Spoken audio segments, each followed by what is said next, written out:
aujourd'hui pour présenter une thématique pertinente qui est le psychotraumatisme.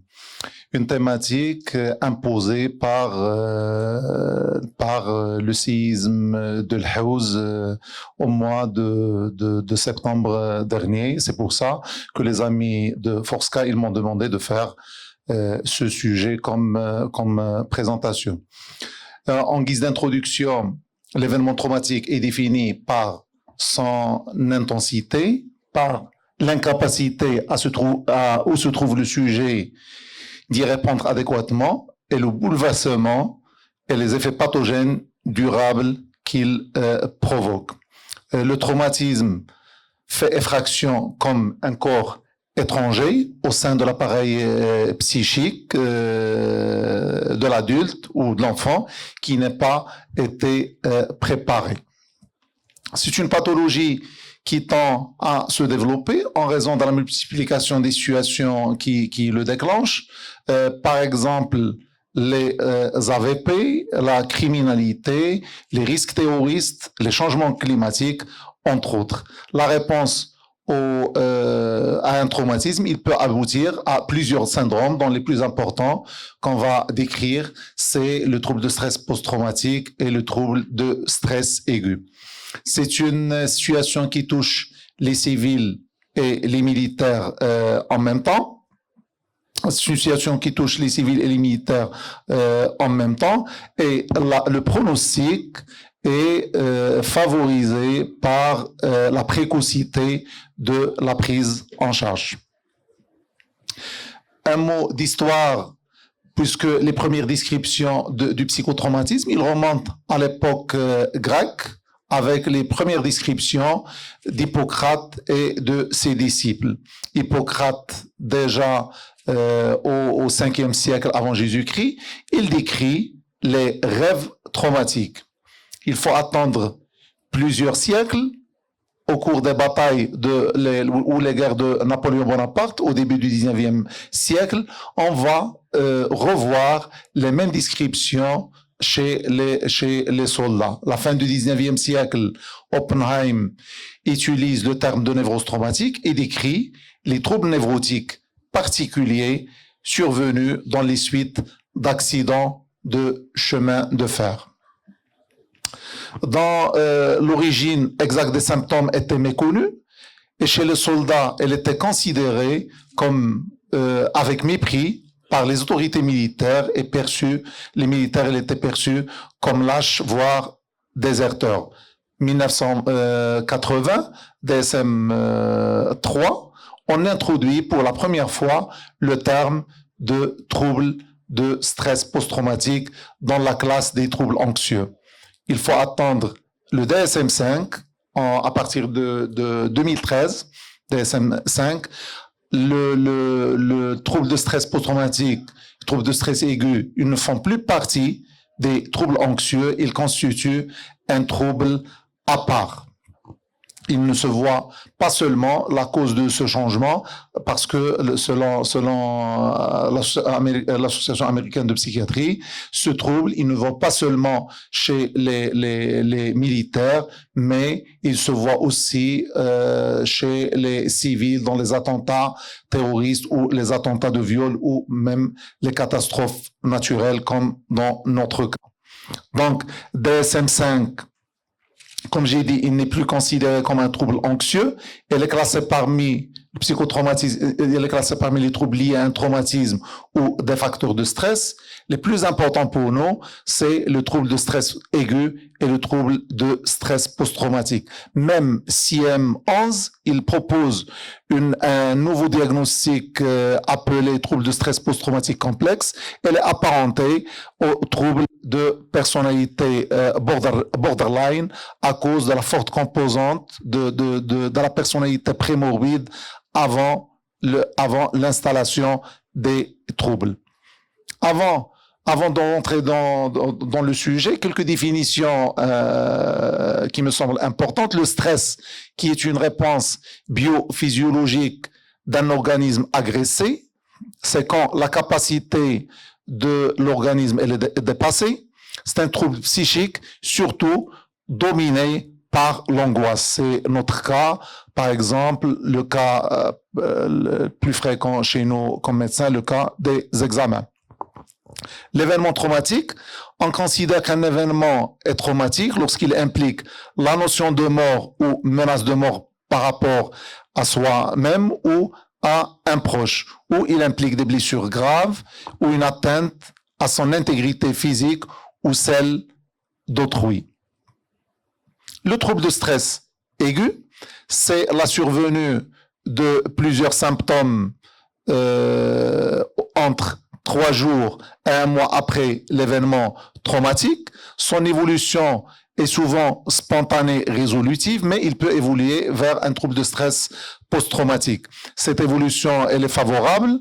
Il serait plus fréquente lorsque le patient présente dans les suites immédiates du trauma un syndrome dissociatif avec mutisme, errance, détachement ou trouble de personnalité. Ce trouble de stress aigu, il va associer une symptomatologie émotionnelle, physique, comportementale, psychologique à la suite d'une exposition à un événement traumatique ou à plusieurs événements traumatiques. Et le trouble de stress post-traumatique, il peut prolonger sans interruption un trouble de stress aigu, comme il peut apparaître après un temps de latence de durée variable. Généralement, c'est entre 1 mois à 2 mois, mais on peut le voir même après plusieurs mois. Les exemples de ces événements traumatiques, la mort soudaine ou imprévue d'un proche, actes de violence interpersonnels comme les agressions physiques ou sexuelles, les accidents causés par les erreurs humaines ou techniques, comme les accidents de la voie publique ou les accidents de travail, les catastrophes naturelles, les tremblements de terre, les inondations ou autres actes terroristes. Un mot sur l'épidémiologie. La prévalence sur la vie entière dans la population générale est de 8,3%, avec un sexe ratio de 2 femmes pour 1 homme. L'OMS, il estime la prévalence chez les personnes touchées par les conflits à 15%. Plusieurs facteurs de risque, ils sont liés à l'intensité de l'événement, à la fréquence de l'événement, s'il y a un événement traumatique qui se répète, comme c'est le cas des agressions sexuelles. Facteur de risque, s'il y a une atteinte physique, s'il y a surtout des antécédents psychiatriques ou un trouble de personnalité pré-morbide. Ou les réactions immédiates vécues au moment de l'événement, comme la dissociation, l'anxiété ou la panique, ce sont des facteurs de risque de développer un trouble de stress aigu, un trouble de stress post-traumatique par la suite. Pour la prévalence au Maroc, certaines études, ils l'estiment à 3,4%. Cliniquement, il y a plusieurs syndromes. D'abord, il y a le syndrome de répétition. Les réviviscences, il y a les réviviscences, c'est-à-dire qu'ils reviennent involontairement de manière vivace, envahissante, pénible et répétitive, la répétition de certains aspects de l'expérience traumatique. C'est une expérience syndrome, c'est une expérience à forte tonalité sensorielle avec une détresse émotionnelle. Il peut être nocturne, comme faire des cauchemars traumatiques. Les réviviscences sensorielles ou émotionnelles, ils sont généralement accompagnés d'une réactivité physiologique avec symptômes physiques. On peut avoir des réactions dissociatives qui sont décrites généralement comme des flashbacks au cours desquels le sujet agit ou sent comme si l'événement traumatique allait se reproduire, voire même se produisait au même instant.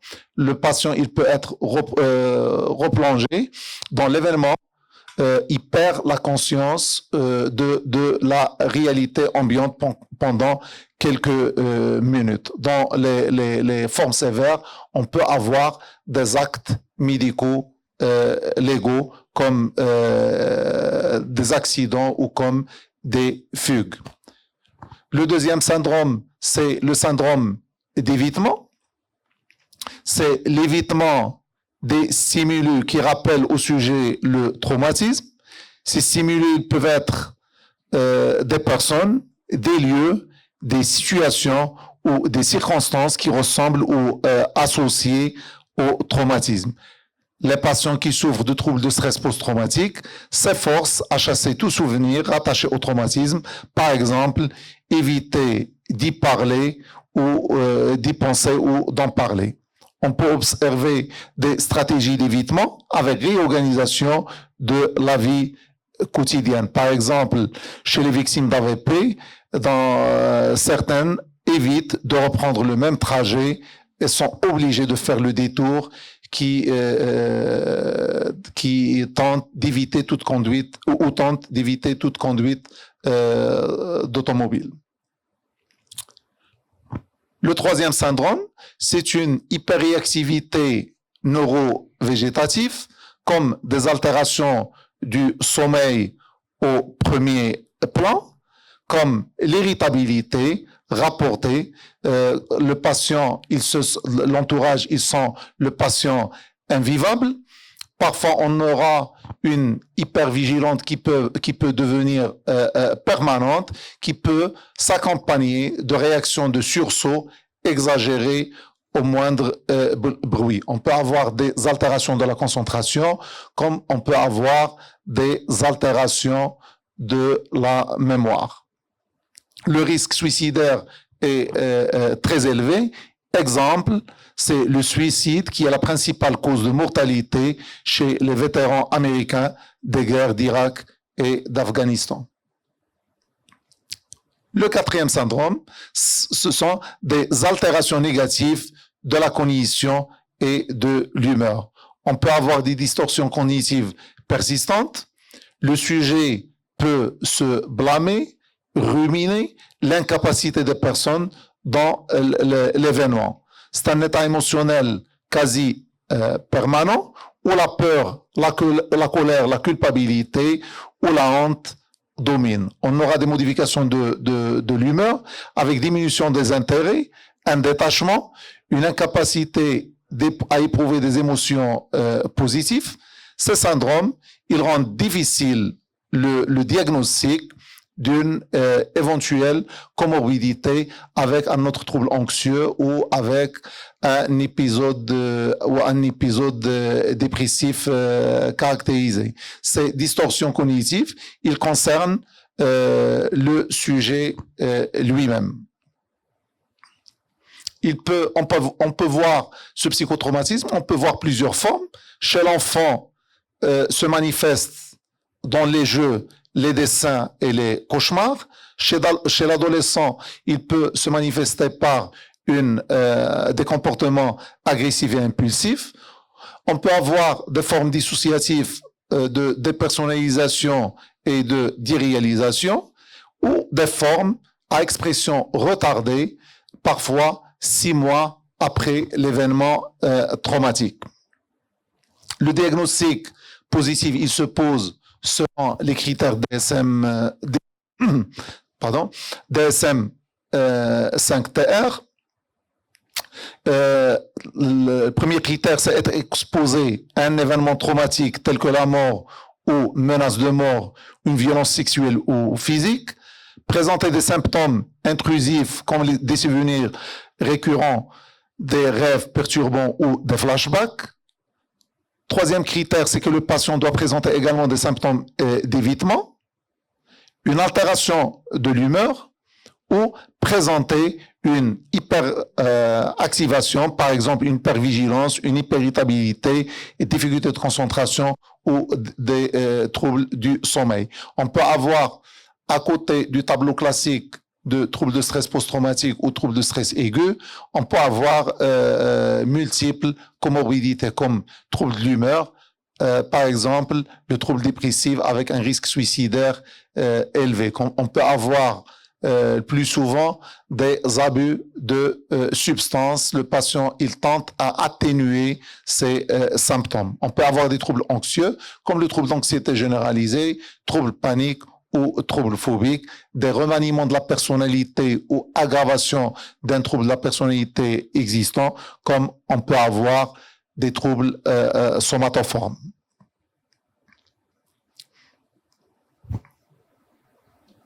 Le diagnostic différentiel dans le trouble de stress aigu ou trouble de stress post-traumatique, il se pose avec les troubles anxieux comme le trouble panique ou le trouble d'anxiété généralisée, mais les symptômes ne sont pas associés, dans ces troubles, les symptômes ils ne sont pas associés à un événement traumatique. On peut avoir chercher une simulation motivée par des causes externes, surtout chercher des bénéfices secondaires.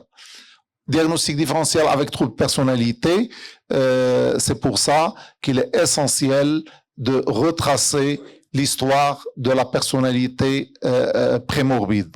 Le diagnostic différentiel, il se pose aussi avec les séquelles de traumatisme crânien, les pertes ou altérations de l'état de conscience d'une durée variable avec amnésie post-traumatique.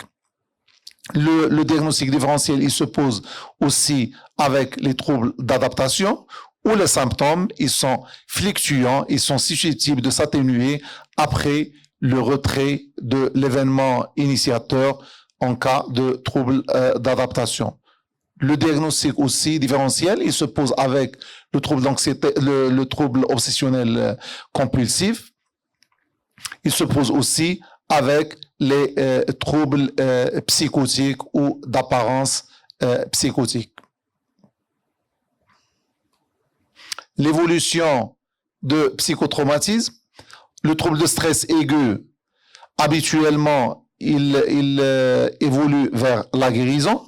Cependant, la guérison, il peut être définitive ou seulement apparente. Après une période de latence de quelques semaines plus tard, on peut avoir un trouble de stress post-traumatique. Comme on a dit au début, il y a plusieurs facteurs qui peuvent induire cette évolution vers le trouble de stress post-traumatique, vers la chronicité. C'est l'intensité des symptômes dissociatifs, l'importance de la réaction d'effroi, la sévérité de l'état de stress aigu et l'importance et la durée de l'hyperactivité neurovégétative. Pour ce qui est du trouble de stress post-traumatique, l'évolution est favorable dans la majorité des cas.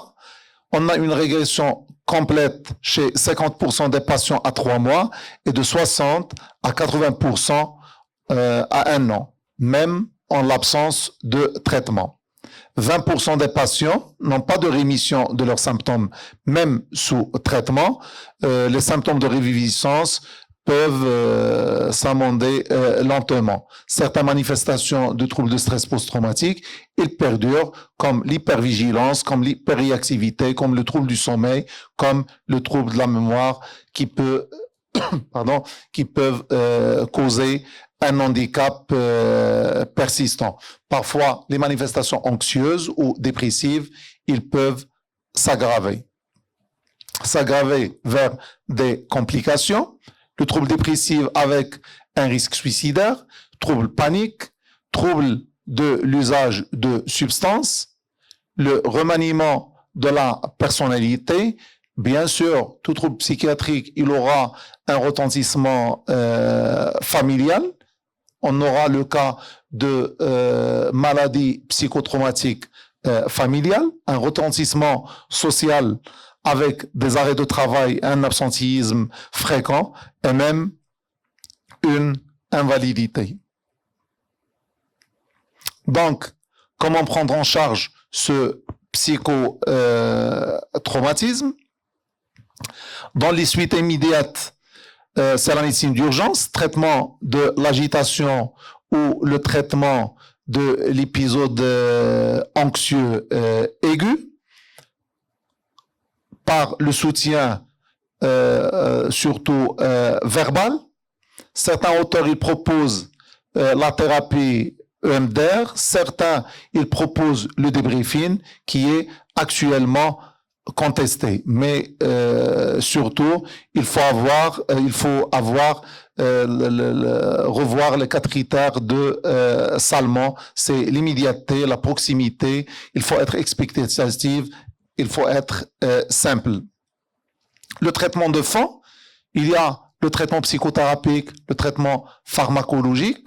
Le traitement psychothérapique, on doit avoir une thérapie cognitivo-comportementale avec la relaxation, avec thérapie d'exposition aux souvenirs traumatiques, la gestion de l'anxiété ou la restriction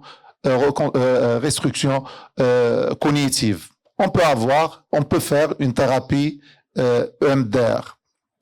Quant au traitement médicamenteux, à côté de la psychothérapie, il faut savoir gérer la reconnaissance sociale dans le cadre de la réparation. Le traitement médicamenteux, d'abord les antidépresseurs, ils sont efficaces sur la réviviscence, sur l'évitement, sur l'émoussement de la réactivité générale ou de l'hyperactivité neurovégétative. De première intention, ce sont les antidépresseurs inhibiteurs de la recapture spécifique de la recapture de la sérotonine et les inhibiteurs spécifiques de la recapture de la noradrénaline. La paroxétine, la sertraline, la fluoxétine et la venlafaxine, ils ont tous l'AMM dans le psychotraumatisme. L'exemple, la paroxétine, à préférer s'il existe un trouble du sommeil, toujours commencer doucement, 20 mg en une prise, généralement le soir. La dose cible, c'est 40 mg par jour, mais on peut arriver à une dose de 60 mg. L'arrêt de cet antidépresseur aussi, il doit être progressif pour éviter un syndrome de rebond anxieux. Autre molécule qui est la sertraline, on commence par 25 mg en une seule prise le matin, avec une augmentation vers 50 mg par semaine jusqu'à une dose cible de 150 mg par jour. La dose maximale, elle est de 200 mg par jour. Les antidépresseurs spécifiques de la recapture de la sérotonine, là, c'est qui sont de première intention, mais les tricycliques, ils sont toujours efficaces dans le syndrome de répétition traumatique, surtout la clomipramine, la durée de traitement qui peut arriver 1 an à 2 ans. Les anxiolytiques, toujours qui posent problème, mais il faut savoir que l'usage des benzodiazépines est à éviter dans les suites d'une exposition traumatique, quel que soit le stade, parce qu'il bloque le traitement naturel du traumatisme. On peut utiliser par la suite un traitement symptomatique contre l'anxiété, contre l'insomnie, mais surtout avec d'autres catégories que les anxiolytiques, par exemple l'antihistaminique, l'hydroxyzine ou un antipsychotique sédatif. On peut utiliser les anticonvulsivants comme l'acide valproïque, comme la carbamazépine, topiramate ou l'ammotrigine, qui sont efficaces pour la réviviscence ou les symptômes neurovégétatifs. Mais cette action est contestée par certains auteurs. Ils peuvent être efficaces contre l'impulsivité, contre l'agressivité et l'agitation. Ils peuvent être aussi efficaces contre certaines comorbidités, par exemple en cas de troubles bipolaires ou certains troubles anxieux ou troubles de personnalité. Les neuroleptiques classiques à très faible dose, efficace contre les cauchemars. L'exemple type est celui de Noleptil à faible dose le soir. Les antipsychotiques atypiques, pour traiter la dissociation, l'hypervigilance, l'hyperactivité neurovégétative, l'irritabilité ou l'agressivité, mais efficacité, elle est limitée surtout pour la risperidone, l'olanzapine ou la quetiapine, sauf s'il y a des éléments psychotiques ou un problème de sommeil pour utiliser la quetiapine. On peut utiliser les bloqueurs adrénergiques, efficaces contre la reviviscence, surtout la mirtazapine et la prazosin. Donc, le quatrième volet de traitement de fond, c'est la stimulation magnétique transcrânienne. Les résultats, ils sont encourageants, mais ils demandent davantage d'études. En pratique, 2 niveaux d'intervention en cas de traumatisme, en cas de psychotraumatisme, dans le cas des guerres et des catastrophes. Le premier niveau est l'intervention initiale quelques minutes à quelques jours, à quelques heures, à quelques jours après l'accident. C'est une opération de soutien psychologique. Cela ne nécessite pas la présence de spécialistes, mais elle est réalisée par les acteurs du terrain, les secouristes, les militaires, la protection civile ou les agents de la sécurité, à condition qu'ils obtiennent une formation simple. Surtout, ils se basent sur la psychothérapie de soutien et sur le lien verbal. Le deuxième niveau a 2 pistes. La première piste, il vise à revenir rapidement à une vie normale, tout en préservant la mémoire sans s'y attacher, et dépend principalement de la reconquête de l'autonomie ainsi qu'un certain accompagnement, comme la gestion de stress, la motivation à remonter le choc et la résilience. La deuxième piste, il concerne ceux qui présentent des signes de maladie mentale. Cela nécessite une prise en charge spécialisée. Donc, en conclusion, la pathologie psychotraumatique, il tend à se développer en raison de la multiplication des situations qui la déclenchent, comme les AVP, la criminalité ou les changements climatiques, les catastrophes naturelles. Il affecte les civils et les militaires, et le pronostic, il dépend de la précocité de la prise en charge. Je vous remercie.